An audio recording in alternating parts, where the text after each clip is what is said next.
What is going on, everybody? Episode 134, WIwrestle podcast. Nate, what's going on, dude? Nothing. Trying to stay warm for a couple days before it gets warm. There was a little cold front that obviously came in, hit the state. Yeah, But it was. I'm good. I'm good. It's a good morning. Got a lot of stuff I feel like to recap and talk about with King of Wisconsin and with Nationals D2 and D3. So definitely a 2 episode kind of week. Jake, Sunday. It was supposed to some people were calling us dumbasses and it was supposed to snow and it was going to be 50 degrees the entire day, and it did not snow until that evening at, I don't know, 9 p.m. So I guess we weren't totally the biggest dumbasses in the world as I got some beef to pick. Also, holding people hostage is crazy. Did you know the definition of a hostage, Jake? I'm going to read it to you. A hostage is a person held captive by another person, organization, or state to force a third party to meet specific demands, such as paying a ransom or changing policies. They are used as security or a pledge and may be threatened with death or injury if demands are not met.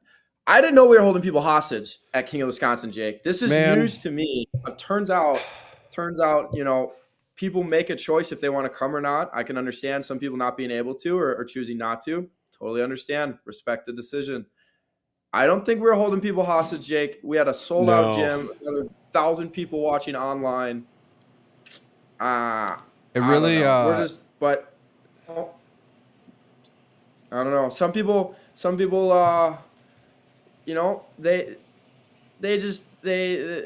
just want to. Maybe they're jealous. I don't know. Maybe they're jealous. Something that I can understand that. There was a time when I was jealous of other people, but it was when I was 12, and then I matured and I became happy for people when they found success. So, it's Brad Crook. It's Vision Quest Podcast. Someone that likes to find the negativity in everything. I had so many people send me screenshots because he's blocked, so we can't see anything. And then people send us stuff. We don't have him blocked. No, we don't. Blocked. So we don't. I had so many people. They're like, "Dude, he's talking like crazy," and I was like, we work really hard on these events, and like you said, we had a packed gym. We had a full gym, sold out crowd. We could not have fit another person in those bleachers. We had 14 absolutely awesome matches. The people came to scrap. Yes, there was a few individuals that were not able to make it because of weather, but like to say the bars are closing, we're 3 days out. There wasn't a flake of snow on the ground. There wasn't a flake of snow on the ground when the first whistle blew. A lot of things go into these events. I mean, me and you work really hard to put these things together, and the vast majority of the state is appreciative of it, but there's always a few people that like to find the negativity and the low spots and everything, and it's exhausting. And so hopefully those individuals, and we couldn't have gotten every D1, D2, or D3 champ in, but if you look behind the scenes, we had a really good order of going through all the champs, vacations, prior obligations, sickness, injury, just wanting to recover. But man, if you were there or watched it live, I feel like hats off to me and you, the KM crowd or the KM staff, the crowd, the athletes, everybody that had a hand in on that event. It was awesome. And so negativity will be there, man. But I just hope that people are able to come to some of our events and be a part of it, watch live, be in person, come support the mission. I mean, watching those kids get to compete under that spotlight, it's awesome. And like me and Otto were talking about, we didn't have this opportunity. We're in high school. It wasn't around for your era. This wasn't a thing. And so there's very few times that the athletes get to be treated like that, receive gear packs, do things like that. So it was so much fun. I had a great time. It sucks that a few individuals weren't able to make it, but just because your boy can't make it, we're not going to reschedule a whole damn thing. Yeah, and I tell you what, I got to, I guess, put it to rest, but Liam and Tommy's match was one of the matches I was very much most excited for. I've said it a million times. Liam is such a dang good wrestler, and he definitely would have been in the favorite in that match. I was bummed it couldn't happen, but I understood. You know, he sent the But text. Hey, shout can out you make Seth it? Race, brother. What a Yeah, dude, he scrap. wrestled hard too. He scrapped. He scrapped with Tom. I think he had the first and last takedown or the second and last takedown. I don't know, but he came to scrap hard on a late notice. There's a few of those. I know the other thing too was some of the matches. It was like there was a tech fall or a pin stuff like some of the stuff like that. That's how You'll it have goes. But that. listen, all these guys are state finalists. There was 3 guys that I think weren't state finalists off the top of my head, and they were all placers. And I mean, their Sandoval, goal is Larson, yeah. and But the goal is King of Wisconsin. So you go from how'd you do at state? And I thought even in those matches like Slark, he got pinned in a thing that like Zahn shot a sick double leg, and Zon I came to mean, scrap, dude. yeah, but he just like that match, like he didn't want to bail out on the double leg. I don't blame you. Some like that's playing with fire. Like he was just, I bet you on most kids, he doesn't bail out on that double leg. He doesn't give up the takedown. But But you're like working with that's like Z-Pot, more like, man. yeah, this is how it goes though. You're just like you're playing with fire there, and you know sometimes you get burned, whatever. But like there, you know he came to scrap. A guy like Bronco Garcia, this guy's a He's going to be freshman. good, And dude. I don't like if you look some of the matches. All I would say is like looking at the box score. I don't think it really does justice of like how the matches He was getting felt to the like when you watched them. legs. He's got a Oh, good single leg. he was on the Kind legs of, a lot. kind of He just couldn't reminds finish. me of so one of my biggest issues my freshman year was I could get to the legs all day long. It was just that finishing portion. And if he can clean up that second half of that shot, dude, they get to Ruggs' legs that many times. Like, people don't get to Ruggs' legs. He was deep.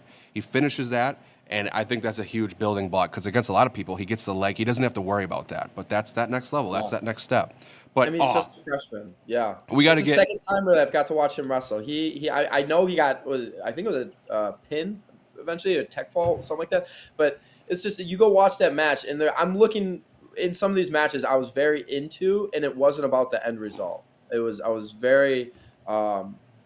was just very impressed with some of the way that these guys were. Like Grolke and Martin. Grolke, I asked him, I'm like, are you Dude, wrestling Grolke is freestyle? I just- did ask him, are you doing freestyle, Greco, anything? No, I'm done. I was like, so you just came one more time to scrap, like kind of what I was assuming. He's like, yeah. I was like, dude, hell yeah. Dude, he Like, came good deal. to Summer Cooking. He just likes to wrestle. He likes to compete. I don't think he does, is what I heard. I heard he doesn't even like wrestling, which So he is just why I likes was to like, compete?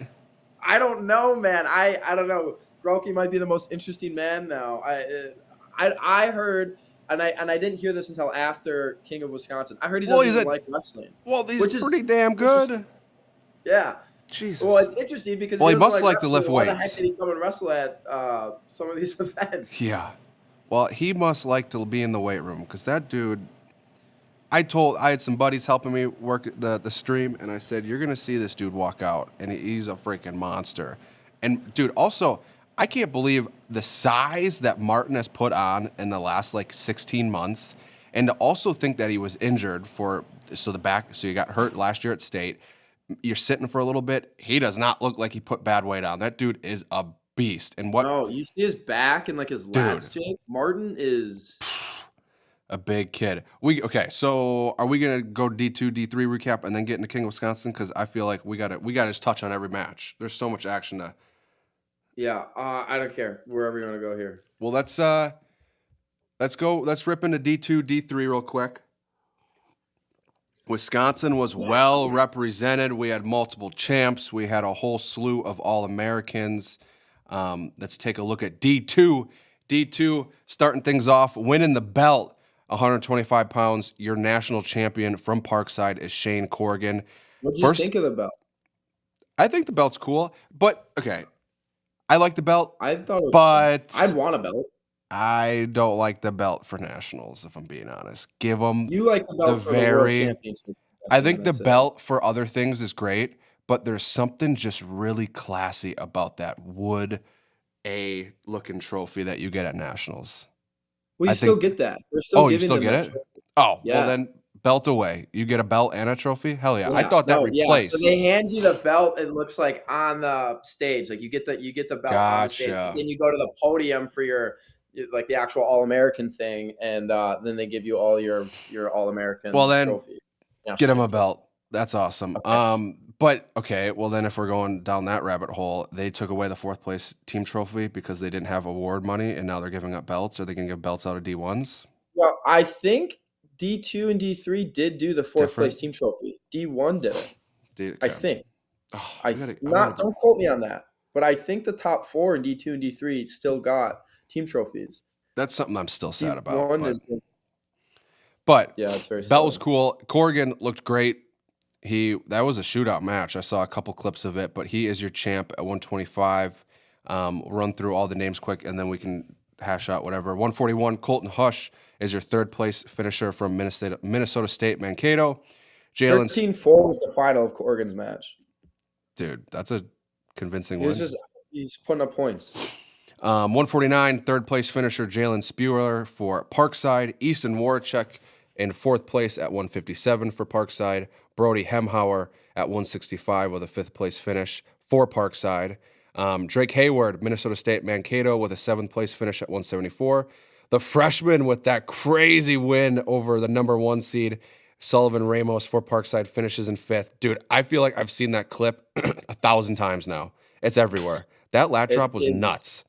I was watching it and I was like, no. And then all of a sudden, I literally shot up out of my chair.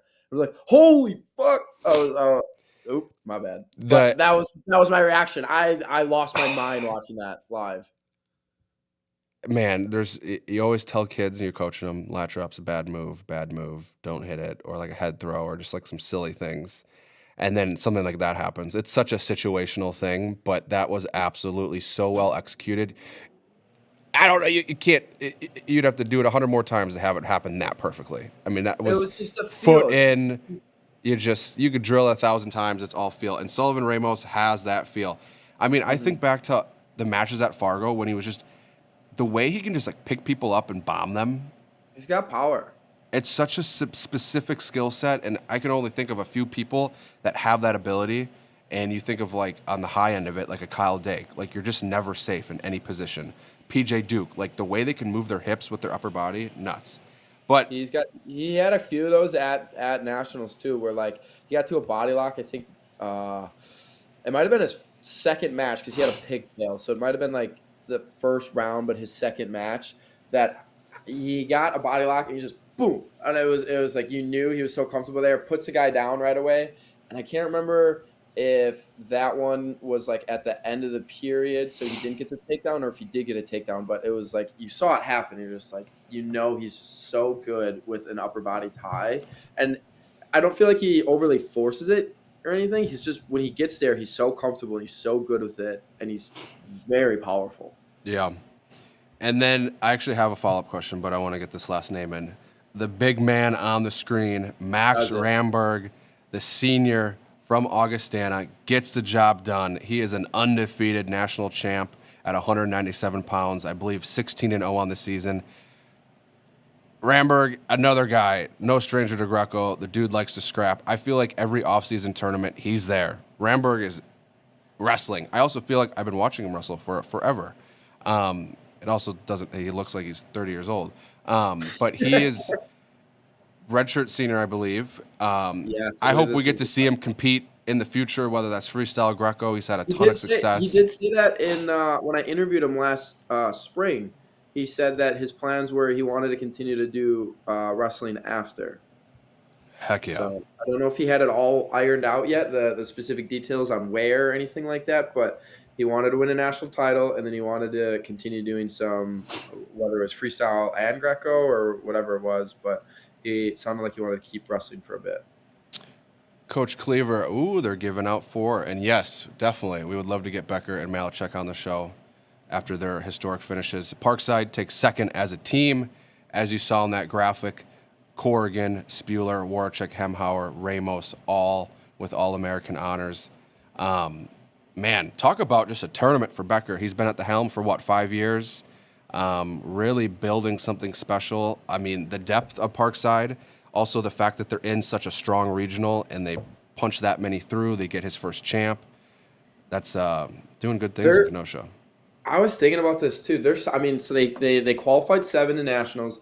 They are getting to the point where, I mean, if you like the guys that didn't qualify for nationals, Dejan was number 3 in the country. He didn't qualify And at he didn't 74. he lose to Hayward, who ended up AA, Yeah, and Hayward's a two-time AA. Was which I it? just saw No, that I don't defensive know. fall. That's I don't crazy. know if he lost. I don't know if he lost to Drake. I I can't thought that was recall the who guy he that lost. defensive falled him, pinned him. I don't. He didn't lose to Drake. Oh, He oh, he lost to did. somebody else, and then he lost again. So he was ranked third, and at regionals he did the worst out of all of them. He took fifth. The other two guys, Trey Dolphin and Matt Chi, 41 and 33, because there's 3 that didn't qualify.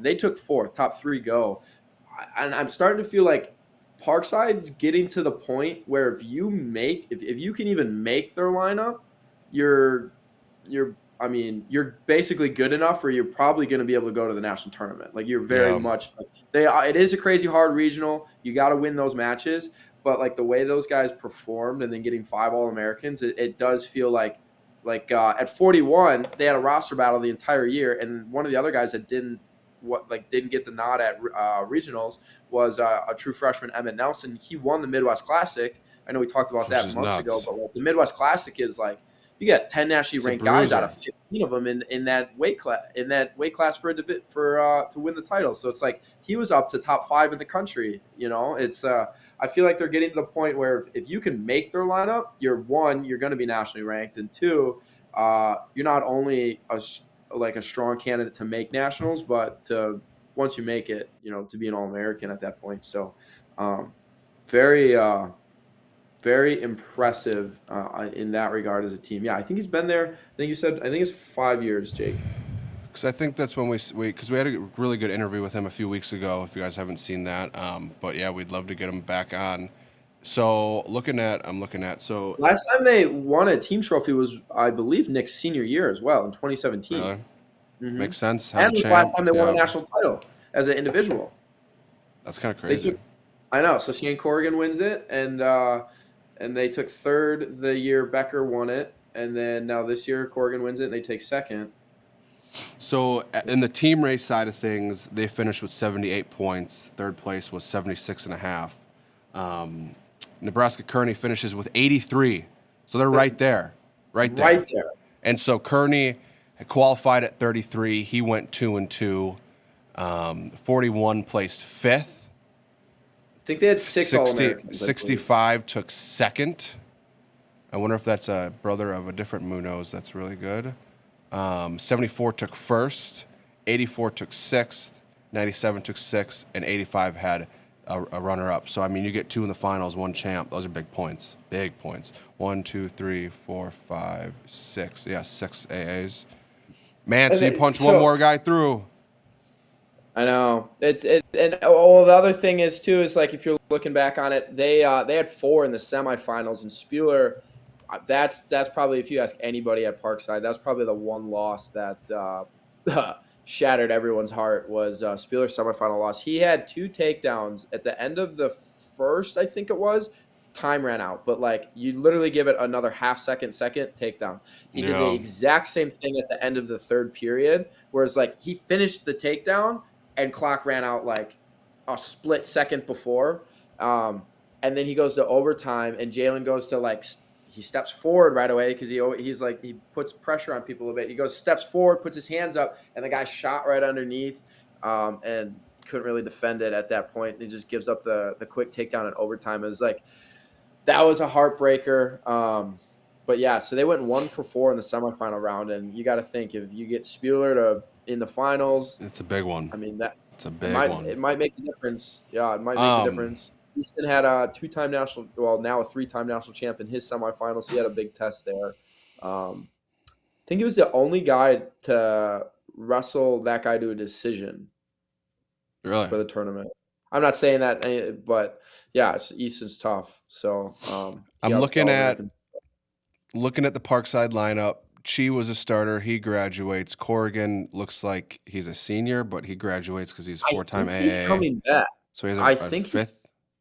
I think Corrigan. Don't quote me on this. I believe there's all the weird rules, as you know now, with college and stuff. I believe Corrigan can come back. That'd be massive. I don't know if he is, but I believe, yeah. You get a national champ back, that's big time. Because I'm looking, Brody Hemhoward, redshirt junior, he's got another year. He's got 2 more years. 2 more years. He had a medical red shirt in there. Yeah, Gotcha. Dejan is a redshirt junior, so it looks like he's got some more time. he's got another year. Emmett Nelson, young, plenty of time. Ramos, Troy Dolphin, because freshman. Dolphin was the starter. Yeah, I'm looking at, man, this is so I think they only graduate. got a I lot of think hammers on this team. When I'm looking, like, I forget how many people are on this team. their lineup graduates from the Easton's regional young. starting lineup. They graduate Chi, Spuler, Blanchard. So one's an All-American, 2 are national qualifiers. I believe that's it. The rest of them are all coming back. And then you get a guy like who knows? I don't know who the starter's going to be. But first, thought maybe like a Guy Fraley at 197. Yeah, Dude, I mean, just looking at this line, like you got Skebba's in there, you've got Schroeder, you've got. He's a beast too. There's so many guys that I forget that they're on. Kia Bomb's on the. That's crazy. Bomb, yeah. So that's another Gormanson, one. Fraley, Keenbaum, Flater, double Dolphin squared. Dane, the heavyweight's also a redshirt freshman. Yeah, he's a redshirt freshman. Yeah, Cooper Carway from Patton Train down in Illinois. Really? Uh-huh. But man, very good performance. We'll take one more look here. Pull up the. I thought this was interesting. So if you look, and guys go to school wherever they go to school. I thought this was kind of just like, what are the odds? There's one All-American at every weight. Well, almost every weight, but there's no double. Have a super team. They're all Wisconsin guys. If they all would have been at the same school, yeah, they a lot of what if there, but they would have won a national title for sure. And it's funny because they're all Americans. They wouldn't have taken out any of each other. What I'm saying? Because they didn't overlap at any weight. But you would have had 8 All-Americans and 2 national champions. That's good enough to win a team title right there by way more points. A lot of points. That's some Penn State stuff. They're all on the same team, and they don't even overlap in weight classes. Colton Hush, hey, move on back. You got a couple more years. Come on back, man. Come on back. He's a 2-time national qualifier now. Sophomore All-American. He's got 2 more years left. Didn't he beat Henschel last year to make it as a freshman? Yeah, he beat Henschel when Henschel was number 1 in the country. That's how he qualified for nationals. This year he takes 3rd. I guess it'd be pretty good. Come on what back. School? What high school? What high school is Hush? Baldwin? I almost said Baldwin Woodville because that's Brandenburg. Was he O'Connell Falls maybe? No. Oh, it's going to drive me crazy. I'll look it up. Someone in the chat's going to get it before I get there. Oh, I guarantee you. It's a race. I know. Of course, his roster's not coming up from Mankato. Damn it. I can do this. I'm looking at the chat. Mankato Wrestling. They're going to... Dude, I think it's Baldwin Woodville. Is it? I don't know why. That's why I think it. Hush. Got it. Baldwin Woodville. It was Baldwin Woodville. Okay, it is. Yeah. So same school as Ramberg? Hey, don't question yourself. That's Ramberg too? So dang, they got 2 All-Americans this year. That's impressive. Yeah. National very good. Champ, 2 All-Americans. But moving on, Division 3, a whole slew of them. Sorry, Wartburg. Nate made the list. I made the graphic. We should have double-checked. So the other 2 that weren't on the list, Brett Birchman. Brett Birchman, I believe, was at 141 125. 125? Damn, he's small. Oh, you have it updated. Yeah. In Caldorada. Yeah, okay. All right, well, they're on here. That's a crazy stat that Cleaver just put in. Wisconsin is averaging 10% of the AA in Division 2 and D3. We will do the same in D1. Let's go. That thing where did you get those numbers from? That's insane. That's nuts. If that's factually, I'm guessing he just added them up himself because I guess you could run some numbers. Rip a calculator. I would love. I mean, that's a graphic, Jake. That's a graphic to make. Shout out to Coach Cleaver. What? Oh, this is what I was gonna say. AWA posted that graphic per capita of the wrestlers that made D1s, and tomorrow we'll do our Division 1 preview and all that. But that was a crazy thing. We're 3rd of the population versus how many people we're putting out. Also, then someone put out that graphic of based on all the qualifiers. Here is the pin that would drop based on the average, and it was smack dab in kind of like Indiana area. I don't know, Oh, I like if it saw was that. closer. I was like, it's the Midwest, man. It But was Ohio, I think, right? was it Ohio? Yeah, so it was right, Indiana or Ohio. I did see that. They had to use like AI or whatever I to. love Wisconsin. We're doing good things. Wisconsin is on the up. Um, that's okay. Let's go back D3. We got a whole list starting things off at 125 pounds, eighth The old place, man. 33 years old, man. Oh my gosh.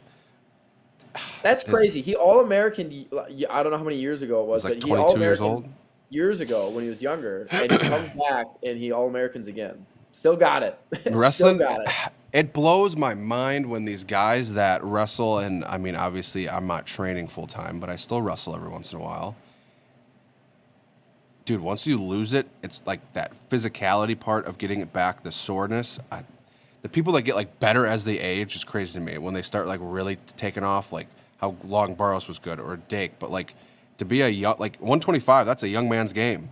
There's some scrappy, quick individuals. But Izzy Balzinger, eighth place, Eau Claire. Was he a Wisconsin guy growing up? Like, was he a native in Wisconsin? He's older than me. I'm assuming so, I mean, if but he's 6 years don't know older than me, so he was I a don't know the graduate of true like stat. 2011. It's crazy. Brett Birchman, All American, seventh place finish at 125, so he beat Izzy for that seventh place match. Wyatt Unzer, Glenwood City grad for Eau Claire, he is a seventh place finisher at 133 pounds. Chance Suddeth out of Augsburg is eighth Is he place. Stoughton? Stoughton, yep, at 133 pounds. 149 pounds, runner up Dominic Malander of Whitewater. And then at 157 pounds, a seventh place finish out of Joe Penci of La Crosse. Your That guy national just sounds champ, like. Sorry, Joe Penci. I think every time I hear his name, I think he should be in like like what's that TV show with like the mobster? Or not the TV show, the movies with De Niro. oh, Because I Joe don't know. Penci. Yes, exactly. Your I'm national thinking of champ. Goodfellas. Like he should be in Goodfellas or Oh, something. He doesn't even have to change his name. That can be his name. Joe Well, Joe Penci. Pesci was, I think, the actor. Really? Yeah, so that's probably why I think that. You're talking to a guy that doesn't know movies at all. Well, go watch Goodfellas. It's a all timer. Who was the guy that was the actor in it? Joe, you said. I think Joe Pesci. Oh, I just But watched De Niro was it? De Niro was in it, and then who's the other guy that's always? Oh, I'm thinking of a different guy. I just watched a Friends episode with like a fill-in actor, and I was like, oh, that guy's funny. But not the one. Is he But, from Chippewa Falls? Coach Cleaver just said. oh, and he does Chippewa. Doesn't he have a club? Chippewa Elite or Yeah, something? he started up. Yeah. Man, competing and coaching. Your national champion at 165 pounds, as seen in the picture, Tanner Gerber of La Crosse gets it done in the finals. He is a national champ. That same weight class, 165 pounds, fourth place finish out of Braden Pete of Whitewater. I believe Pete had to beat another Wisconsin guy in the blood round. Really? I do believe. I'll check on that as you go through it. 165, blood round Pete. I've got it pulled up. My thing's all weird. You can look at it. 174 pounds. Bracket. Dude, like the ads on the bottom are making it look a little funky. 174 pounds, sixth place finish. Noah Leisgang out of La Crosse. 184 pounds, seventh place finish out of Easton Hall of Stevens Point. 197 pounds, third place finish out of Ethan Winkleman of Augsburg. It was the quarterfinals. Sorry, it wasn't the blood rounds. He beat Cooper Willis in the quarterfinals to go to the semi. Then Gerber majored Pete in the semis. Yeah. Your 3 seed Gerber making it happen. Tech 6-1, 10-0, 4-0. Wasn't even close. 97, seventh place finish, Cal Dorada out of Wartburg. At 285, Mitch Williamson of Wartburg was your runner-up. He was a champ last year. And then at heavyweight, sixth place finish, Marco Melopoulos. Sorry to that last name. And he is La Crosse, and La Crosse is your runner-up. In Division III, they scored 68 points, a point and a half ahead of Augsburg, and then Wartburg. Oh my gosh, is Wartburg good? 110 That's 18. points. I was 18. Man, Augsburg almost qualified 19. all 10? Damn. I'm not surprised. That's That was almost 19% of the Division III All-Americans. Is what? 18.75. Is Wisconsin? Wisconsin had 18.75% of the Division III AAs. It's That's pretty good. crazy. Yeah. That's not national qualifiers. That's And All-Americans. That's Eau pretty Claire, good. Lacrosse, Whitewater, Stevens Point, they all get a guy in there on the podium. Hmm. Man, so it's just crazy to think about. There's so many good options in state if you're a high school athlete in Wisconsin. I feel like it almost, and lacrosse is super close. So um I don't want so I don't know if the answer is yes it does or no it doesn't. You tell me what you think. Does having so many good options hurt The power of a singular the program. power of a single team to Yeah. win the national? We have still not won a national title. We're getting close, but we still haven't done it. Is it because we spread too thin? But also then Wartburg and Augsburg are taking guys too, so I don't know if that is the right answer. But Um, also, would you be I mean, there if you didn't have all these other schools that are helping grow wrestling in their areas, essentially? I think we would lose several more people out of state. I think we would get a lot of people that may not even go and compete. Um, I think overall it's a net positive, I agree. Where it's at, but it shouldn't be the other way. it would probably slow, if not hinder, the potential of like a singular team champ. Because you just get, I actually think you would have less people go on to wrestle in college if you didn't have those in-state options, and then Mhm. also you would just get more people going. I mean, it's crazy how many people are on like an Augsburg or a It's Mankato. crazy how many of these individuals too were. I mean, to All American, whether it's D1, D2, or D3, is so hard. In Division Three, there's a million schools to even get to the national tournament is incredibly difficult. Like percentage wise, I think it's the toughest one to get to. But not talking Yeah. about like skill level. I'm talking about percentage wise. I believe D3 is the hardest one to qualify for. And you look at like a lot of these guys' names and that are all Americaning, and it's like they're getting so much better in college because they're good in high school, but these are not your a lot of them are not like your world beater guys. You know, there's a guy like Gerber who is obviously really good in high school, and there's going to be individuals like that, but these are a lot of guys that are like state placers. Well, you also just think there's a lot of people that don't have access to uh, Like, an extensive amount of partners, and then all of a yeah, sudden now you're in a. Also, a lot of these like I didn't know this, but Liam Carey is the quarterback for Mineral Point. You get a guy that's already that good at wrestling, and then he goes on to wrestle in college, and now he's wrestling for 12 months out of the year in a room yeah. with hammers, and there is no football, there is no baseball, there's no track. That's what The growth just explodes. But when I heard that on stream, I was like, he's the quarterback? That's crazy. He's got the height. Um, That's what I've been trying to. Well, both of us have been saying forever. It's like, hey, dude, guess you're pretty damn good at wrestling right now. You're not just Liam. I know I talked to him and his dad and his brother about it, but like, there's other people out there. It's like you guys are pretty damn good at wrestling right now. You're 140 pounds. Imagine what you would be like if you actually committed 12 months of the year to it. yeah, You know, or the guys that crazy. are like scholarships to wrestle and then they're still playing football. It's like, or they're on the cusp of getting like a scholarship or something. It's like, man, just wrestle for 12 months. Like, look how good you are now. Now imagine doing it and adding another 6 months to your schedule of the year. Yeah. It'd be nuts. But quick shout out to our favorite farm, Grappling Gardens. Check them out on socials, on their website, grapplinggardens.com. Last week it was 70 degrees. It made me happy for spring and farmers markets, and now there's snow on the ground and it's cold, but they've got a bunch of stuff up on their website. You can check them out on their socials to see where they're going to be at, what they're growing, what they've got for options. They've got honey, they've got syrup, in addition to a bunch of seasonal produce. So check them out, grapplinggardens.com. Dude, I When do got to you say, think? my freaking feet are. I'm still so mad about. Here's a little rant.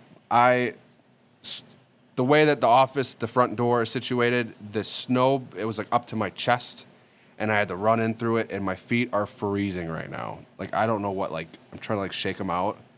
I didn't think I'd have to, like, and I was shoveling, and I was starting to sweat. That sucked. But my toes aren't doing too well right now. I'm getting a little antsy. But what were you going to say?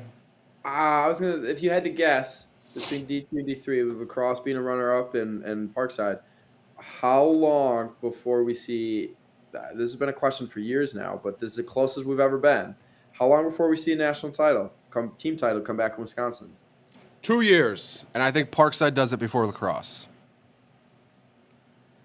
Okay, all right, there it is. 2 years, That not was a one. Yeah, 2 years. So well. I mean, next year I would say I don't know. I would say I don't. Okay, that was a really quick response. Let's think. What is the champ team graduate? I don't know what Kearney has, but Parkside, if Corrigan's back and Dejan, and then you fill in some other well, you Dejan's lose. got.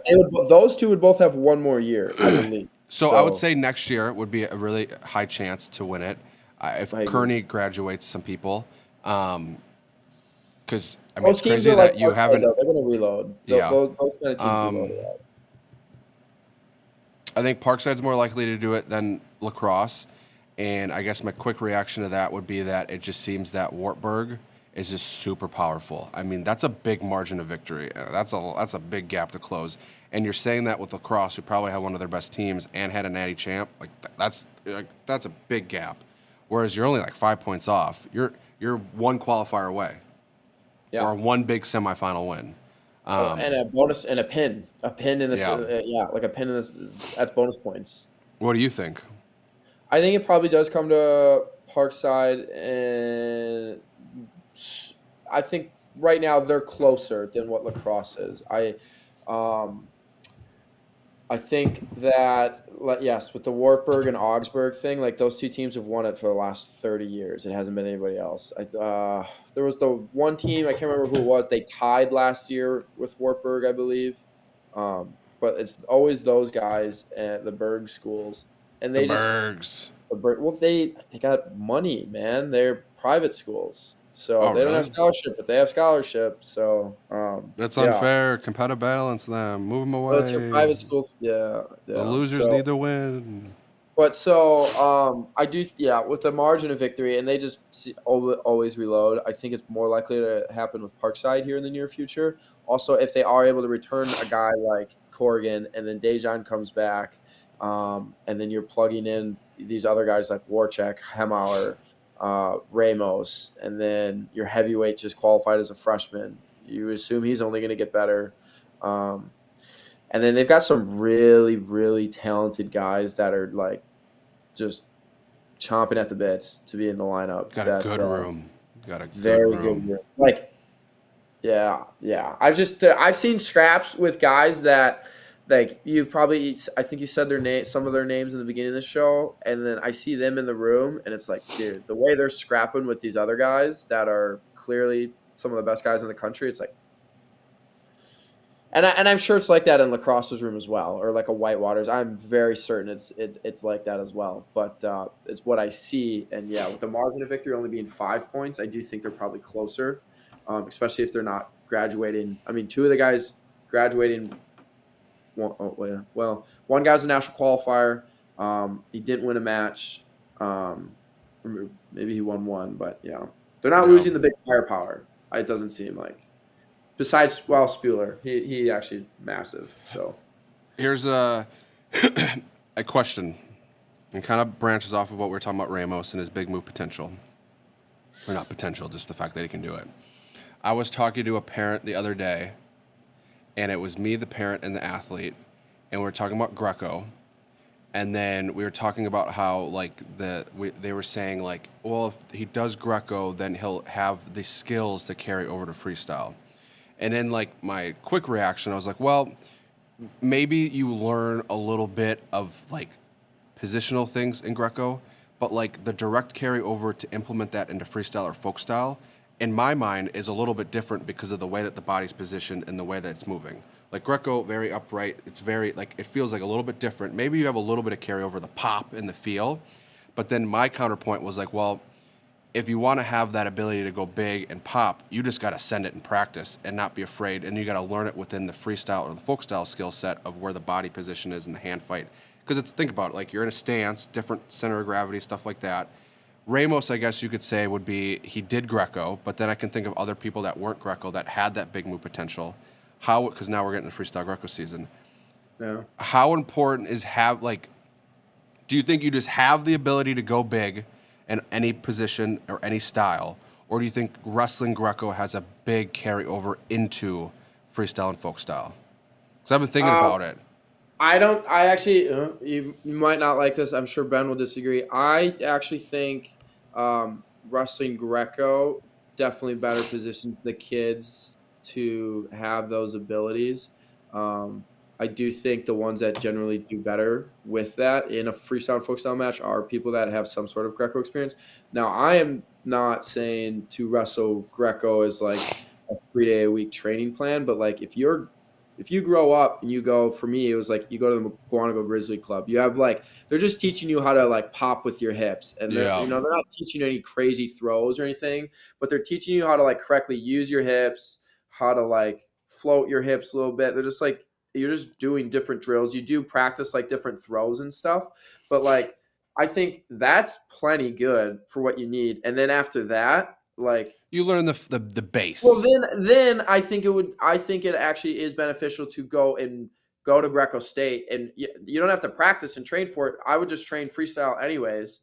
But then, like, all right, I'm gonna wrestle Greco State as well as freestyle state. Like, I'm gonna do both. I do think like then going to actually compete in live matches and doing some Greco will significantly help you learn how to like move your hips and have that explosion. Um, and then, yeah, I mean, the best guys are the ones that are able to kind of gel it. You Yeah. know, a lot of people do Greco and they can't gel it super well. But you think of a guy like Eddie Smith or a guy like Will Christopher or a guy like Landon Bogard or Sullivan Ramos or Max Rambert. These are guys that obviously had a lot of success in Greco, but they've figured out how to gel them with their freestyle folk style wrestling and not be stuck in only being able to score with the upper body attacks. Yeah. Like they certainly have the leg attacks to go with it, all of them. So they've done a good job blending it. I do Landon think Bogard just commented, "Go Greco." That's hilarious. You got school, bro. but yeah, I think like doing it when you're younger is super beneficial. It just helps you learn how to use your hips really well. And then when you're older, I don't think you really need to train it, especially if like that's not what you want to It's do. like riding a But I think bike. You kind of just have the I think pop. going to scrap and competing in it in like a Greco State sort of thing, or like your Purple Pummel local tournament, you go enter freestyle. You know, go do 4 matches in Greco. Spend an extra 2 hours there. I think it'll help you a lot. It's funny. Landon had a Benji Peak singlet on yesterday at practice. There you go. Another guy that found a lot of success. I mean, he won a folk style state title, and he was obviously super great at Greco. Like But that's like a different. That's a whole that Benji would they be. have leg attacks. They're not reliant on the No, upper no, no. body. But okay, so I'm saying I guess I'm phrasing it more of like he went exclusively Greco.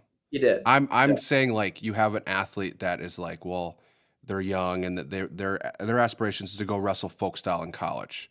And they're Yeah. like, well, I want that big pop. It's like, well, you can build up your base, but like going and competing a bunch in it, like you'd rather really hone in those freestyle skills. And then, like you say, you go do that extra practice or you go maybe compete in like a one-off tournament.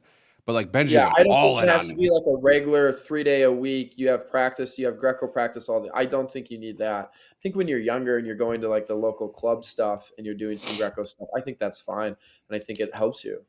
yeah. Um, So I was just thinking about that because we were chatting and I was like, well, you gotta Because think I of mean, like, as much as you know, you can have those big moves in freestyle.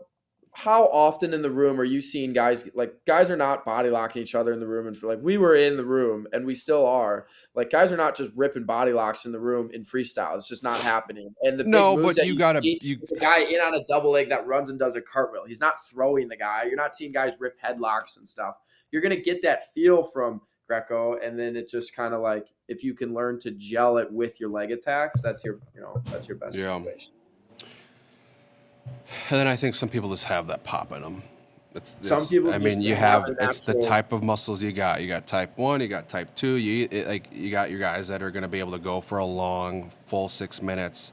They're not very poppy, they're not very twitchy, but dang, can they hold on to you and grind. And then you got the guys that they might not be able to last a full 6, but when they go, they go. Let's roll into some King of Wisconsin talk. Big shout out to the supplier of the amazing merchandise. The shirts kicked ass, dude. I had a lot of people saying those are the best shirts we've had. I thought the logo was awesome. Custom singlets. We had the custom combat corner singlets. We were not able to get, like we said, we put this thing together, what, in like 2 weeks? Less than 2 weeks? It was quick turnaround. The fact that we even got singlets. The actual I mean- thing when it happened, Dan, I was like, man, can we get singlets in time? He's like, no, like, you got to make them. You got to Dog, design you're like them, 11 days out. You got to ship them. We're 11 days away now. He's like, we're not getting singlets time. He's like, I have inventory. He's like, Dan the man. Yeah, he just came through clutch. But shout out to Combat Corner. They had this T-shirts, the gear, and they are the home of all the WIwrestle merchandise. We've got a bunch of stuff up on the website. If you go to our website and hit shop, it'll take you directly to all of our WIwrestle merchandise, or just go to combatcorner.com. They've got everything. They've got amazing, all sorts of different brands on their website of merchandise, hoodies, shirts, tank tops, jiu-jitsu stuff, grappling stuff.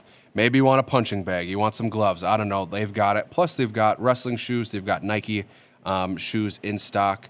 So plenty of options. And as we hit into the freestyle and Greco season, if you guys need custom merchandise for your club or your team, they are able to make it. Awesome turnaround, quick turnaround times, awesome to work with. So check them out, combatcorner.com.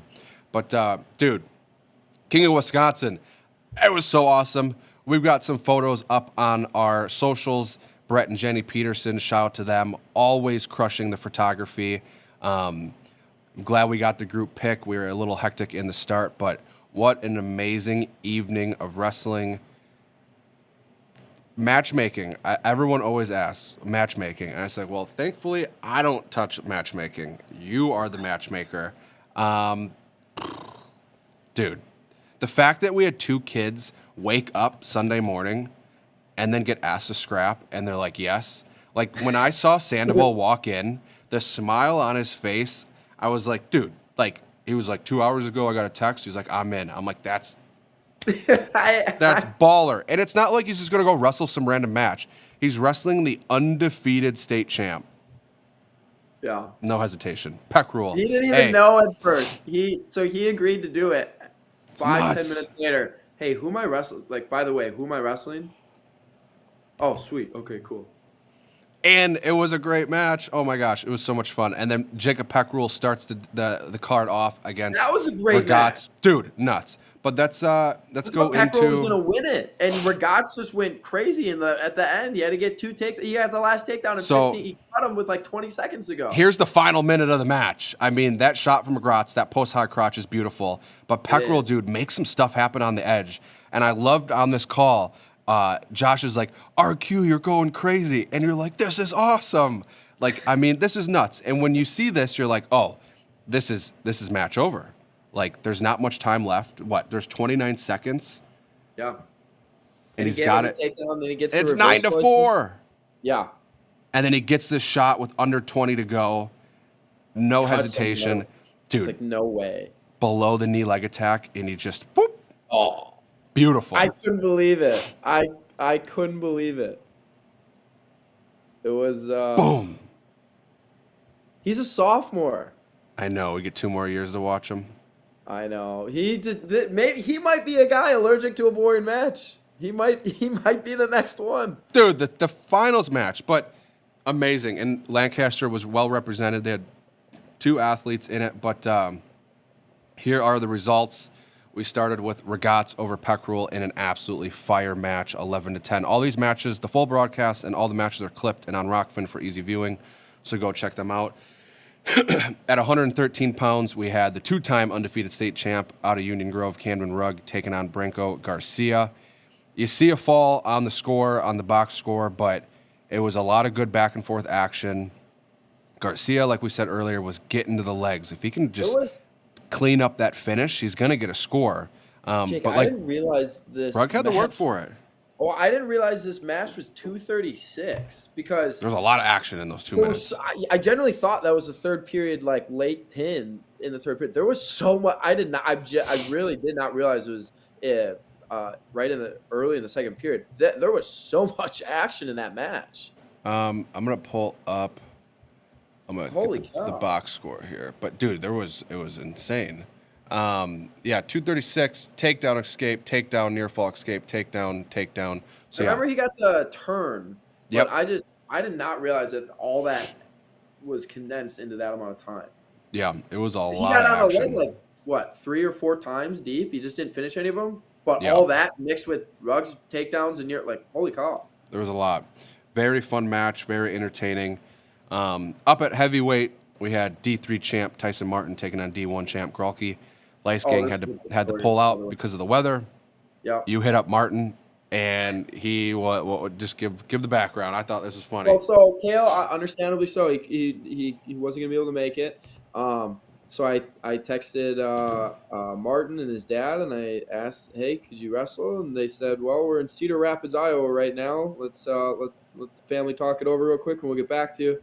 Sends me a text back. I don't know, 20 minutes later or whatever, and says, "All right, Tyson's in, but he said he needs a pair of shoes and a singlet." I was like, I will find them both. I was like, I have a singlet for you. I will find you some shoes.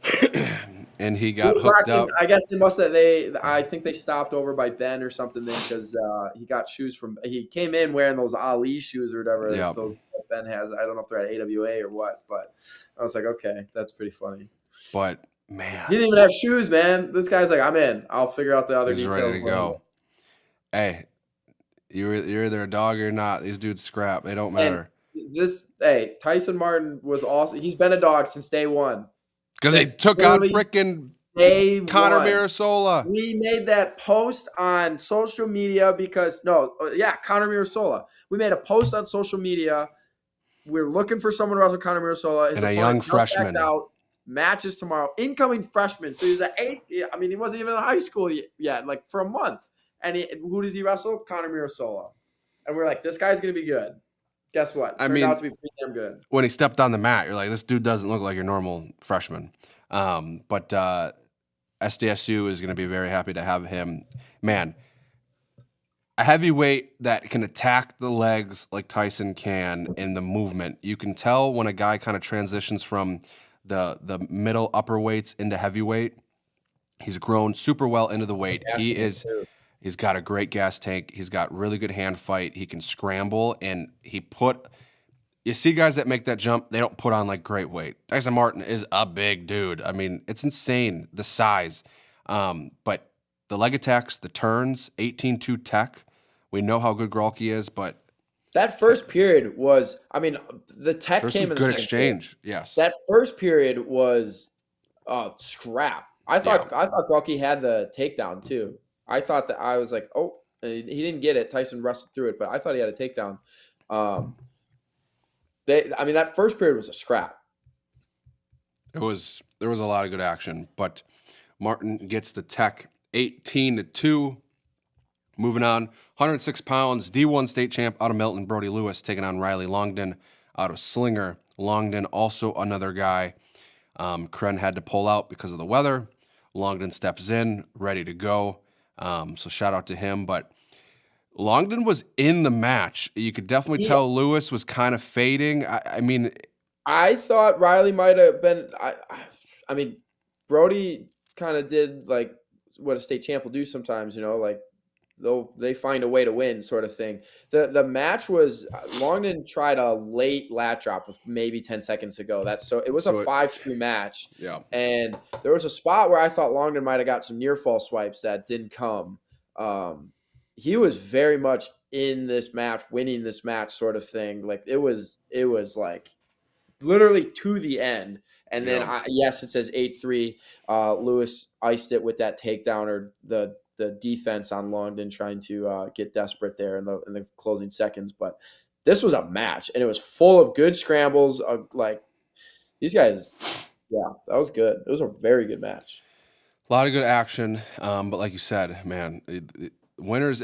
You don't always need to win pretty. It's not always a dominant win, but you just find a way to win, and Lewis found a way to win. So he won at 106 pounds. Moving up. It's kind of how he won a state title too, a little bit. Like scrappy. Sometimes you got to find a way. Overtime, whatever it is, you find a way to get it done, and you can't teach that. That's not a trait that's taught. It's just you learn it somehow over time, or you just have it. Yeah. I don't know, but it's not really teachable. I don't think.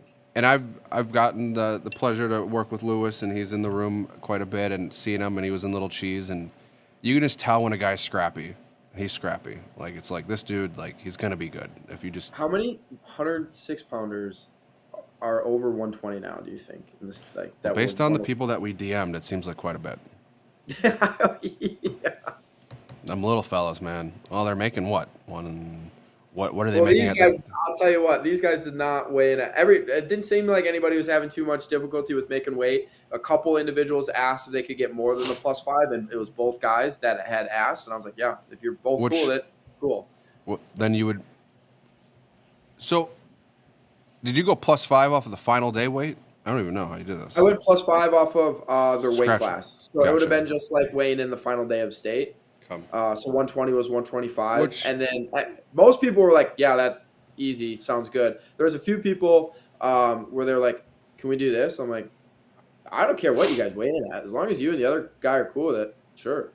It's kind of an interesting data point that if you had all these high-level guys and they're still within just a couple like a little cut away from what they ended at weight-wise, like you're like, oh, so these guys aren't cutting a ton I of don't weight. think Wisconsin cuts as much weight as other states. Yeah. As a whole.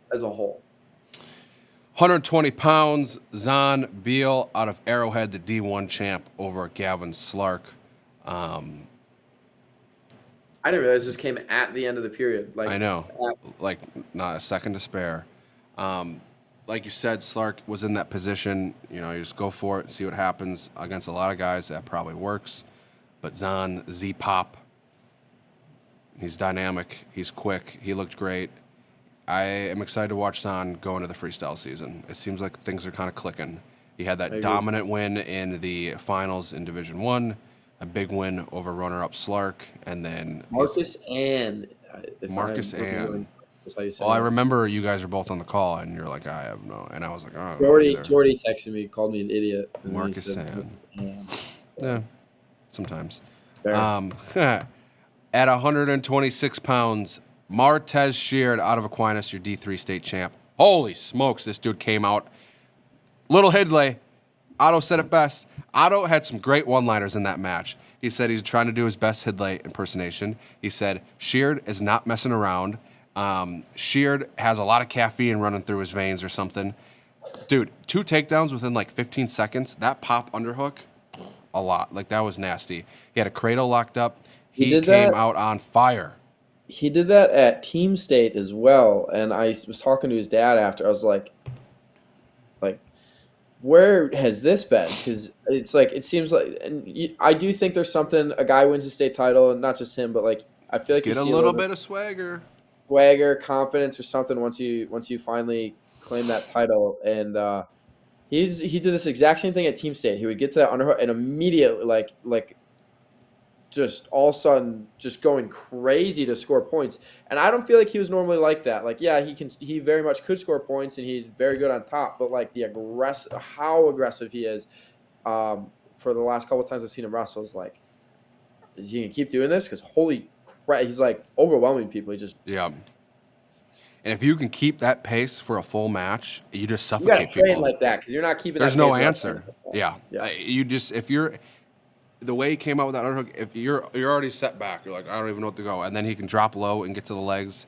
Very good performance out of Sheard over Severson. Tech in 3 minutes and 31 seconds. 21-4 was your final. Moving up to 150 pounds, D1 4-time state champ Kellen Wolbert out of Oconomowoc took on Brilliant's Colton Klug. He was the D3 champ. 18-2 Tech just into the second period. Klug is a dog. He's very scrappy. He's very good. There's just levels. Well, there's different levels to wrestling. I think these 2 matches right here, I know Liam personally in the next one with 165.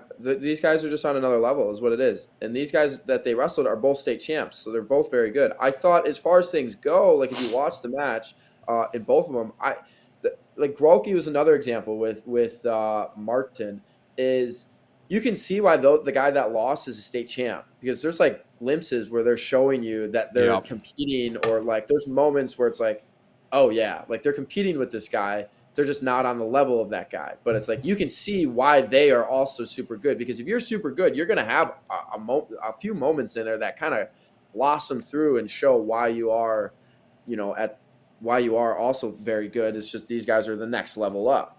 And I thought I saw that in each of the matches. Grolke was the first period. Klug, it was if you just go back and watch the match, it felt like it was kind of the entirety. There was just different few exchanges where like whether it was the defense or what it was like, okay, you can kind of see it. Liam the same way. He was so close to scoring on Hawken with that.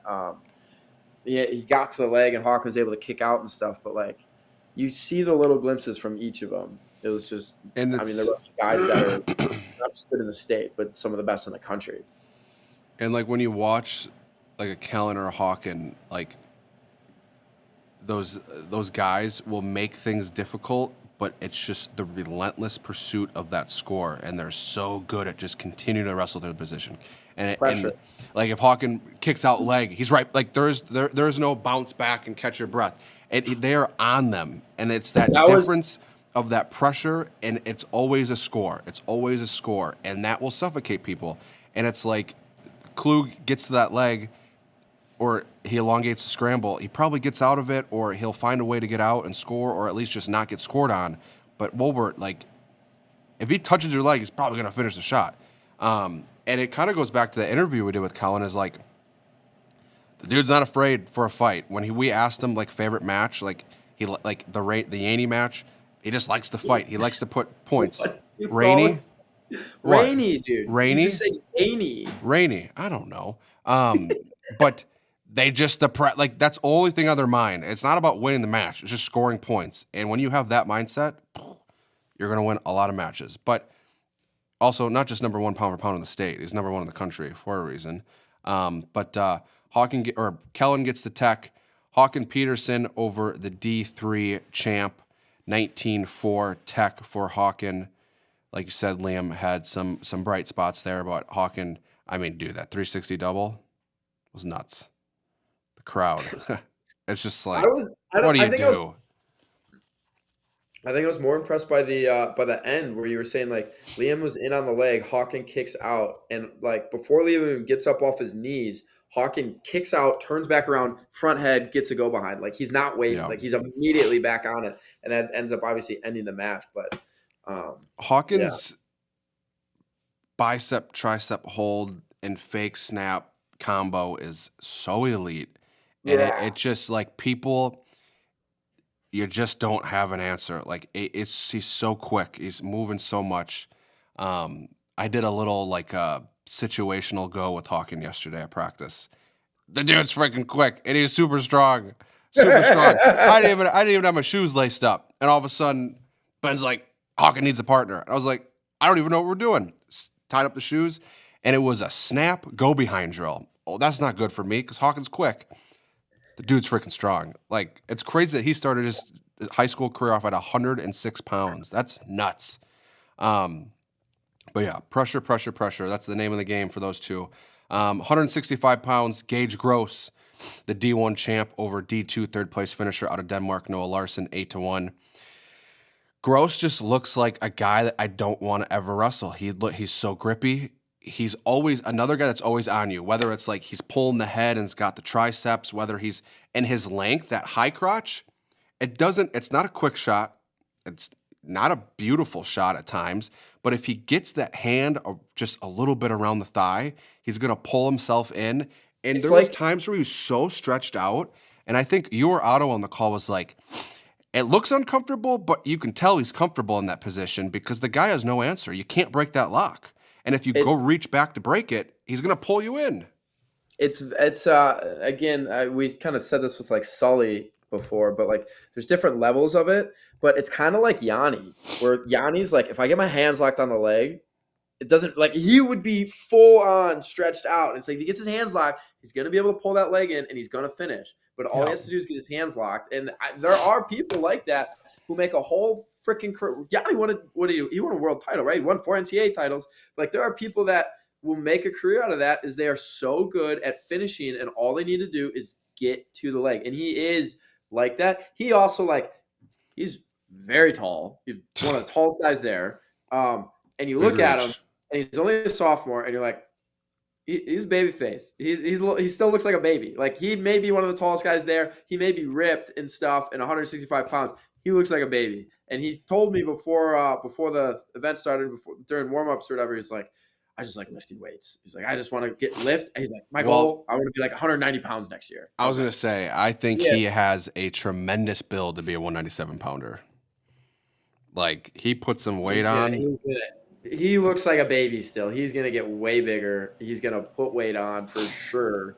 Yeah, But he'll finish his career at 190. I'm sure. he looked good. Great match there. 175 pounds. Tom Heiser out of Evansville, the D2 champ, taking on runner-up Seth Race out of Division 3, Cedar Grove, Belgium, 16-12. Dude, takedown galore. And you said it. We keep saying it. Broken record. You have to be ready to wrestle Tommy Heiser for 6 minutes because he will not. He's got one thing going through his mind: get to the single leg. Get to the single leg. It's like automatic. It's insane how good he is at getting to that leg. And I loved hearing RT in the corner, coach him through some positions and just like, get on him, get on him, get on him. And it was just relentless. But I think Race was the second in the final takedown, 16-12. It was a great bout, a lot of good action, a lot of good scrambles. But I'm very excited to see He's another guy Heiser. where it's like Hawken, where I think Race at times able to figure it out, but like consistently he was not able to figure out the pressure because Tommy is just so much pressure. He's coming forward and he's attacking and he's always coming forward. And if you can't kind of slow that or negate that pressure, it is very hard. But he was able to kind of work through it a few times and get his own takedowns. But yeah, Tommy goes so hard that I wonder if you got to assume he trains that way, but like he will. He's like one of those ones where mentally you got to tell yourself, like, okay, if I'm this tired, the other guy has to be so much more tired because he will look exhausted sometimes and he'll still keep coming and continue to wrestle. And he is exhausted for sure. Yeah.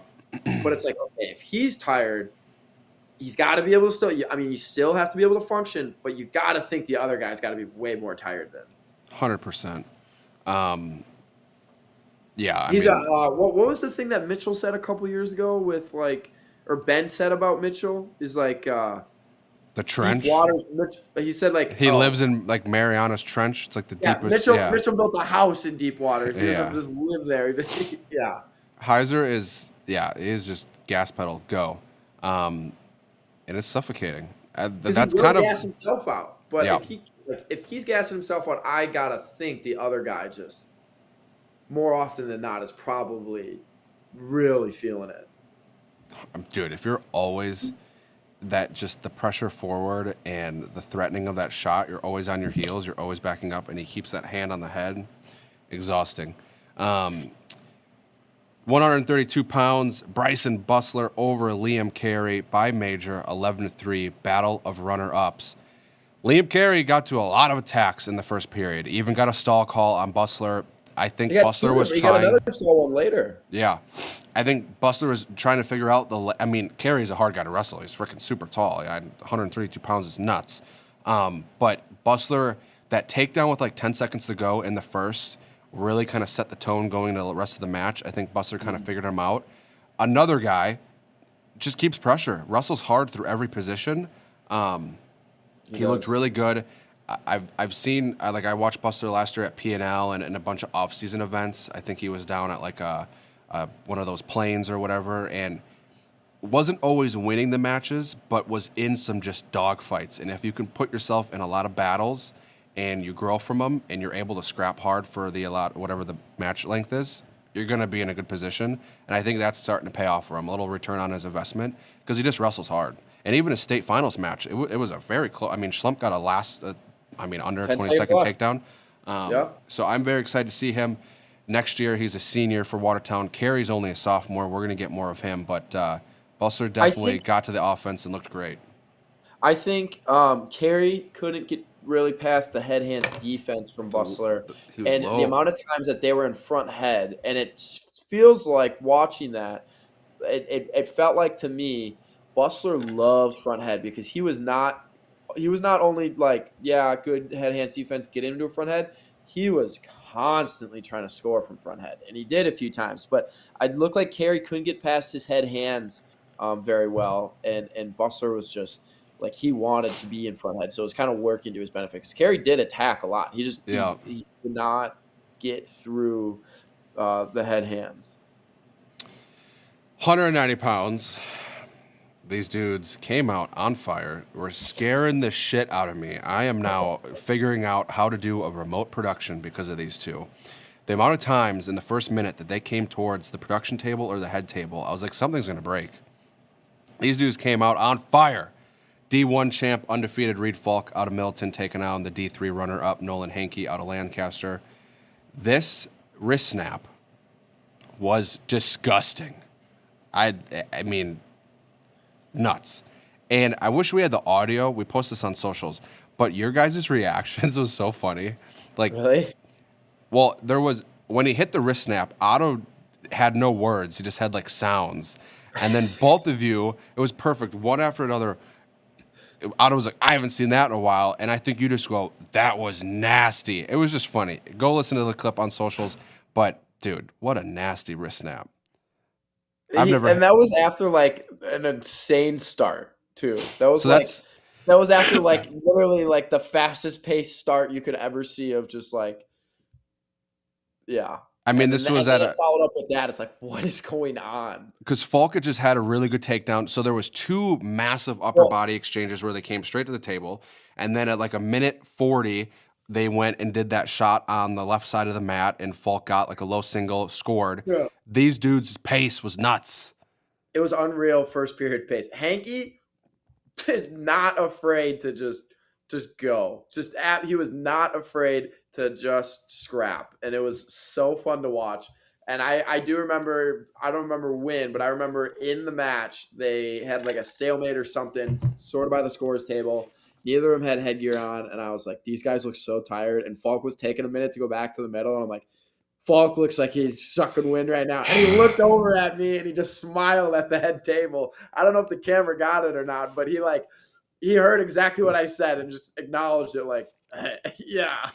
You could tell, but I mean, those boys left it all on the mat. It was a great match, but Falk wins by major 15-5. 138 pounds, William Christopher, New London, the undefeated D2 champ, taking on fifth place finisher in Division 1 out of Arrowhead, Wyatt Sandoval. Late notice. Dude, this was a fun match. There was a lot of, it was obviously an overtime match, but the exchanges in that third period were beautiful. And this this overtime sequence, I mean, Christopher gets the leg. In a second, because I was like, this was nuts. I mean, this was a crazy sequence. It goes to stalemate, but the end of the third period, Sandoval had that position where I don't know how he didn't break his neck.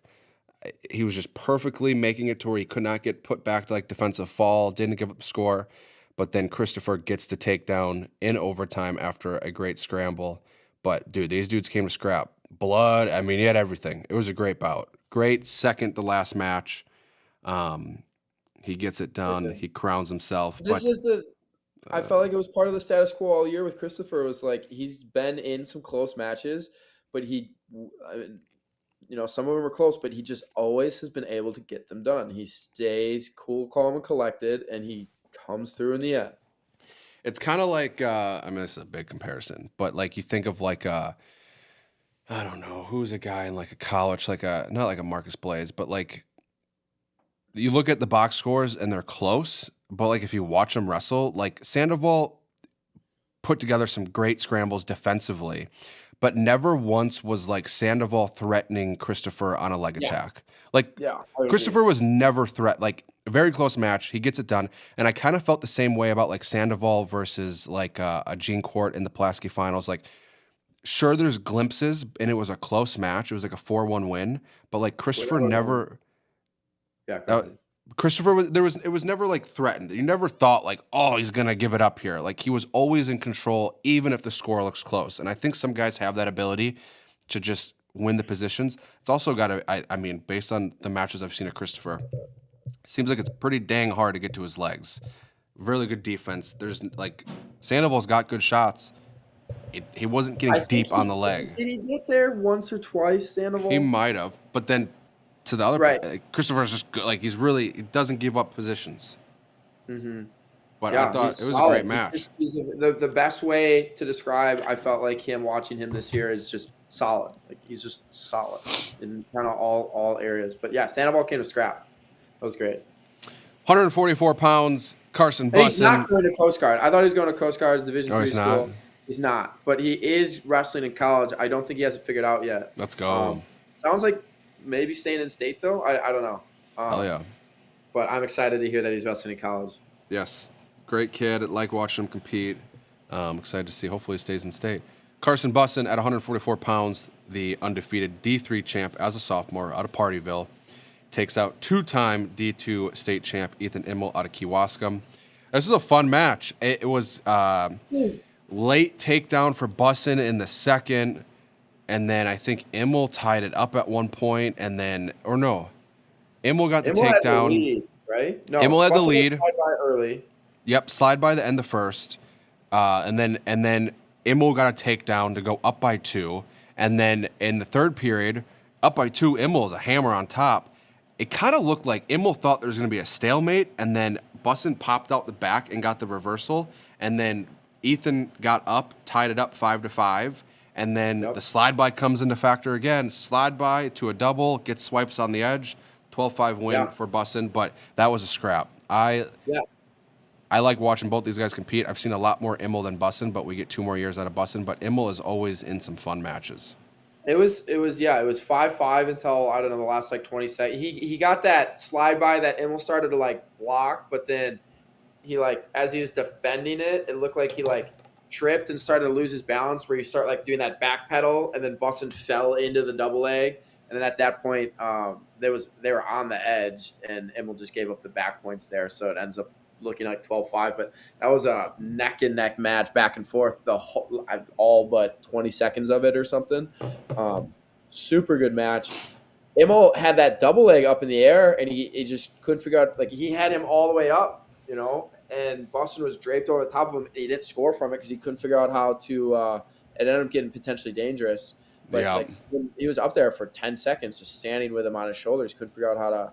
That is a tricky spot sometimes because if you put him down, you want to put him down hard, but you can't slam him. But that's the way to do it, ideally. And if you put him down soft, a lot of times those guys will scramble through it or roll you over, and then you give up the takedown. So it's a hard spot to finish when you get there. The reversal was huge. It was a good match. Bussin is, you beat a guy like Immel there, close out the folk style of your sophomore career or season. That's a big win. Ethan Immel's, he's been one of the best, Yeah. So that's a very dang, what really legitimizes okay, very good. He's very good. But man, what an event! We thank you guys all for being there. It was a sold out crowd, like we said. I don't think we could have put another freaking butt in a seat. Let's see, we've got. It was all. Look at that. That was like start of match 1 or whatever. It was a packed house, great environment. Excited for our future events, but we'll be live tomorrow at 9 a.m. We've got 2 college commitments. We'll announce those. We'll get some graphics out. We'll be previewing D1s. A lot to talk about, but I got to run producing a big interview that will be coming out later on our YouTube channel. So excited for you guys to hear that. But anything else quickly before we sign off? I don't think so. It's a good day. It was a great day. All the matches are on Rokfin. They're all clipped. I had my recap article. Be on the lookout for a bunch of content coming out for D1s. But